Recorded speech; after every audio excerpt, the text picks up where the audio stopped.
My name is Ferric Holt. I am a Guardsman of the Imperium. I'm 31 years old, which makes me ancient by the standards of this regiment. I want to tell you what this life is. Not the way the primer tells it, not the way the commissar shouts it, not the way the priests sing it. The way it actually is. From the mud and the blood and the cold. I was 13 when the tithe masters came. Back on Vostroya, it is tradition. The firstborn son of every family goes to the guard. No exceptions. No appeals. My mother did not cry. Crying draws attention, and attention from the administratum is never good.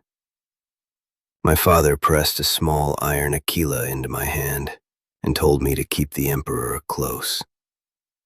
I didn't understand what he meant then. I was loaded onto a shuttle with 40 other boys from our district. Some were older, 16 or 17. A few were younger than me. One boy, I never learned his name, vomited the entire ride to the orbital transport. An older recruit hit him for it. Nobody stopped it. That was the first lesson. There is no help coming. There never is. Basic training was 8 months on a barren moon called Kalos 7. The air tasted like copper. The drill habits worked us from before dawn until we collapsed. We ran until our legs gave out, then we crawled. We crawled until our arms gave out, and we lay in the dust and were beaten for stopping. They taught us to shoot. The laser gun is a simple weapon. Point, squeeze, repeat. The Emperor's flashlight, some call it, when the commissar isn't listening. It will burn a hole through an unarmored man. Against anything else you're likely to face in this galaxy, it is barely an inconvenience. They taught us to dig. Trenches, foxholes, latrines. A guardsman who cannot dig is a dead guardsman. I have dug more holes in my life than I can count. I have slept in most of them. They taught us to die. Not in those words, of course. They taught us acceptable casualty thresholds and disciplined withdrawal protocols. But everyone understood. The lesson underneath every lesson was this. You are cheap. Laser guns are cheap. Flak armor is cheap. The Imperium has 1 billion more where you came from.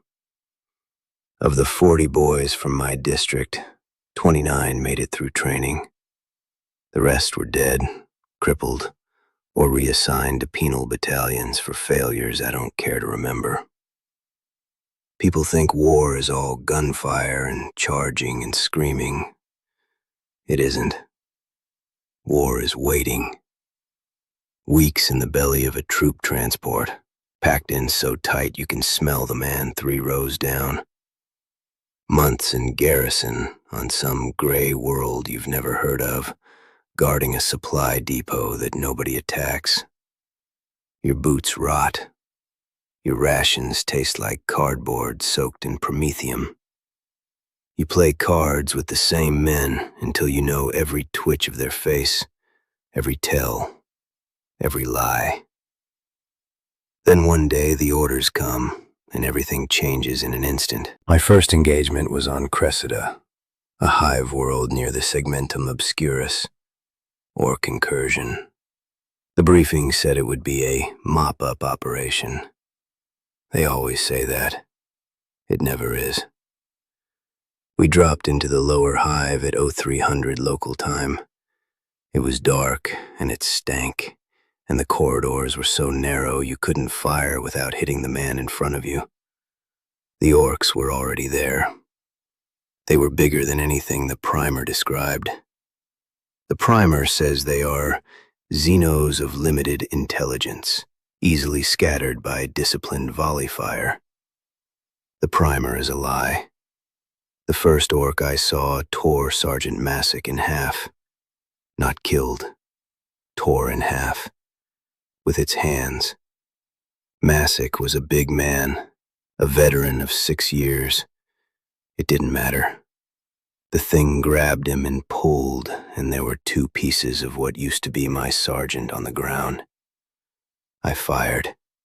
I kept firing. I don't remember much of the next few hours. My laser gun overheated twice. I burned my hands on the barrel both times. We lost 9 out of 30 in that corridor. We were told this was a success.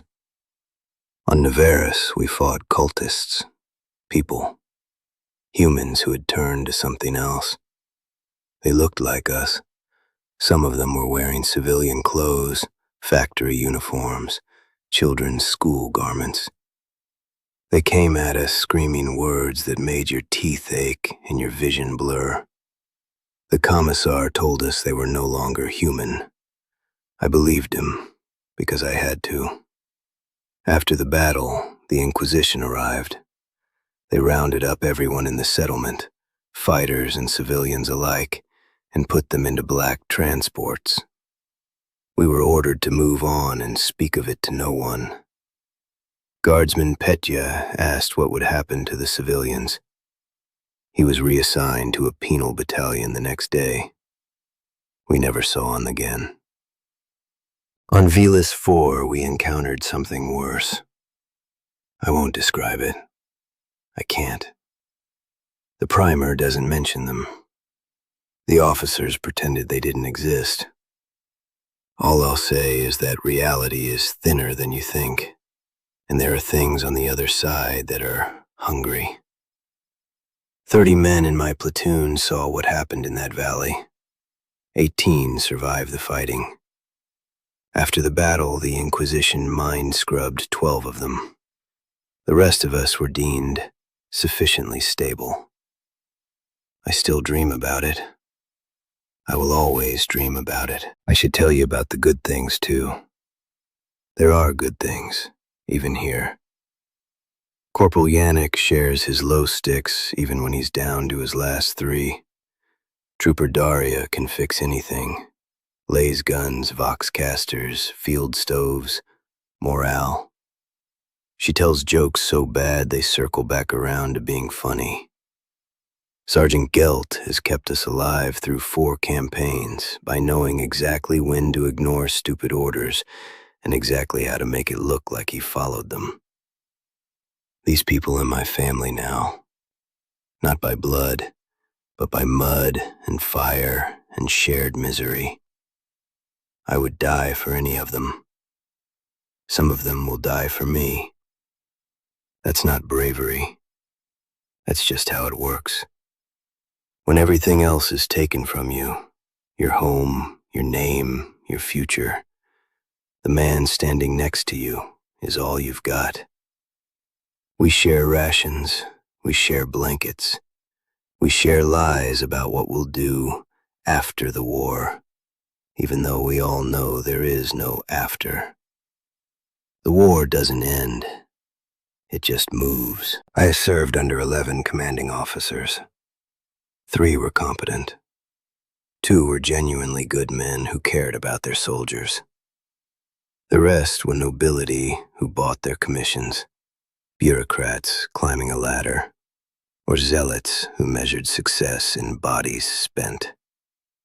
Colonel Trevan once ordered a frontal charge across 300 meters of open ground against entrenched heavy weapons. When the first wave was annihilated, he ordered a second. When the second was destroyed, he ordered a third. The commissar finally shot him, which was the most useful thing a commissar has ever done in my presence. Captain Marin was the opposite. She memorized every name in her company. She walked the trench lines at night. She argued with command for better supplies, better intelligence, better extraction plans. She died on Nevaras, carrying a wounded trooper on her back. That's how it goes. The good ones die. The bad ones get promoted. I am 31. My knees ache every morning. I have a cough that started on Valus 4 and never stopped. 2 fingers on my left hand don't close properly.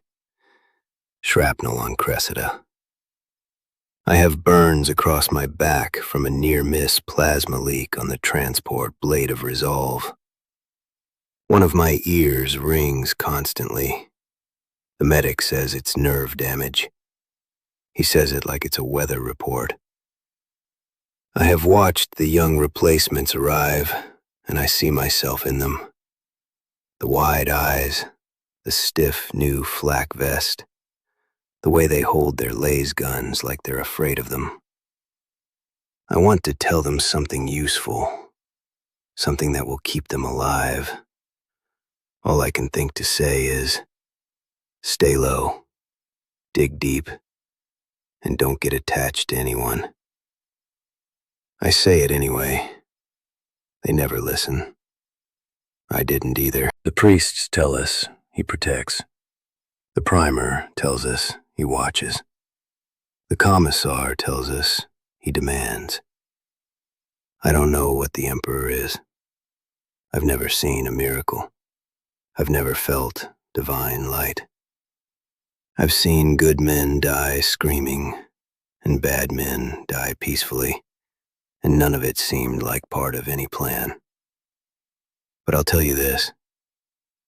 In the worst moments, in that valley on Velas 4, in the dark of the lower hive on Cressida, in the silence after a bombardment when you don't know if you're alive or dead, I've whispered his name, and something in me held together that should have broken.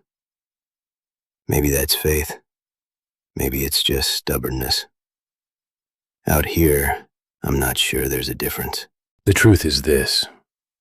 I am a number on a roster, a warm body behind a laser gun, a single grain of sand in the largest military force in human history. The Imperium does not know my name. If I die tomorrow, a clerk on some distant world will adjust a ledger and requisition my replacement. And still I fight. Not for glory, not for the emperor, not really, though I say the words. Not for the Imperium, which is a rotting, groaning, cruel machine that chews up worlds and spits out corpses. I fight for Yannick and Daria and Gelt. I fight because the man next to me is fighting. I fight because the alternative is to lie down and let the galaxy swallow everything. Every scared boy on every tithe ship, every mother on Vostroya who didn't cry, every world full of people who will never even know my regiment existed. I am Guardsman Ferric Holt, 47th Vostroyan Firstborn, 3rd Company. I am 31 years old, and I will probably not see 32. The Emperor protects. He'd better.